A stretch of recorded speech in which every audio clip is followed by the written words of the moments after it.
Welcome to Imagine Document Solutions demonstration of the DigitalDrawer document management system. Today we will discuss organizing and finding patient records within DigitalDrawer. At this point we have already logged into DigitalDrawer and are viewing the patient records library.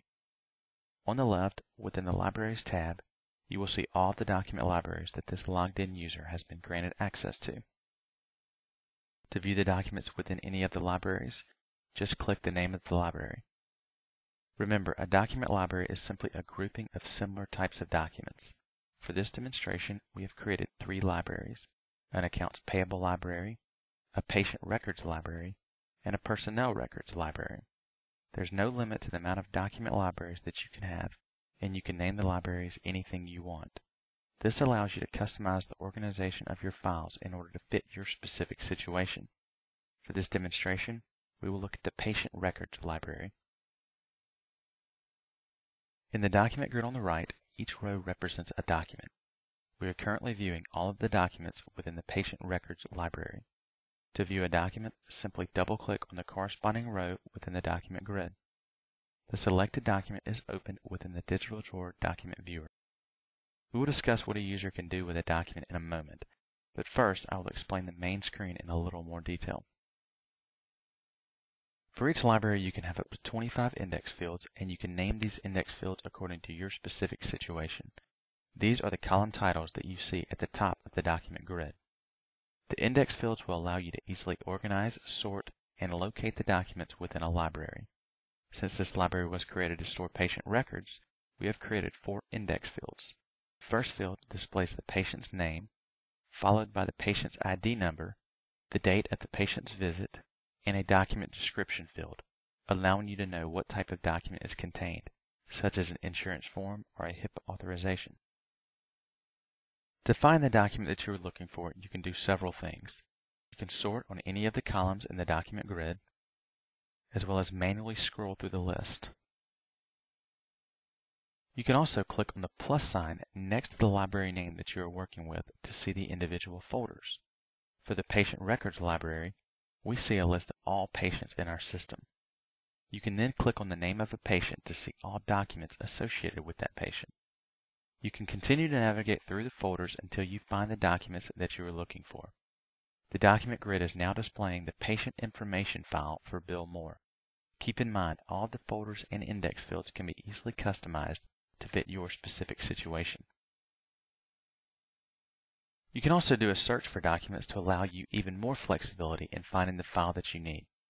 By clicking on the search button, the search dialog box will appear. We will be searching the entire patient records library.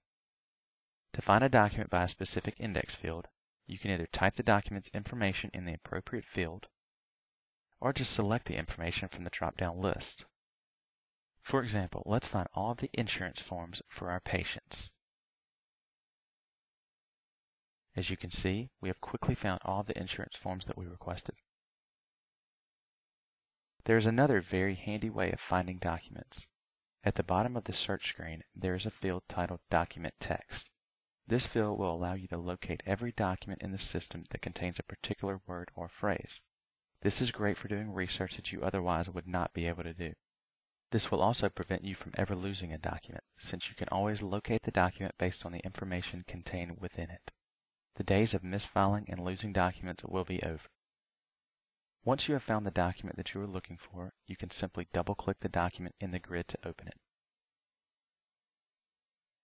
If you want to see the document more clearly, you can click the Maximize button at the top right of the viewer, and the document will expand to cover the full size of your monitor. You can also zoom in on the document, rotate it, or move through the pages of the document. You can also add annotations or markups to a document. If you want to highlight an area, click the Highlight button and select the area of the document that you want to highlight. To add a stamp, click the Stamp button to select the stamp that you want to add. For this demonstration, we have created a stamp that says Confidential. To add a note to the document, click the Note button, select the area of the document that you want the note to be placed, and type the text of the note.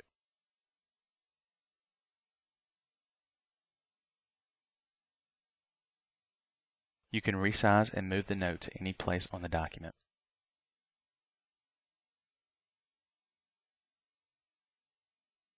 You can also draw marks on the document by using the marker tool. If there is sensitive information on this document that you do not want certain individuals to see, such as a patient's social security number or sensitive financial information, you can black out the information on the document. To do this, click the Redact button on the toolbar and select the location of the document that you want to black out. Under the File menu, you have the options to print, email, or export this document. With each option, you have the ability to choose whether or not you want to include the annotations on the document. You have the option to include no annotations or redactions, which will give you the original document with no markups, with annotations and redactions, with annotations only, or with redactions only. If you choose with redactions only, the printed or emailed document will not contain any of the highlights, notes, or stamps, but any blacked out areas will be blacked out in the document. You can also insert, remove, or move pages around within a document by clicking on the Document menu. Now that we have seen what you are able to do with the documents in this system, we'll close the document and go back to the main screen within DigitalDrawer. There are many more features within DigitalDrawer that we will not touch on in this demonstration. However, I want to mention just a few.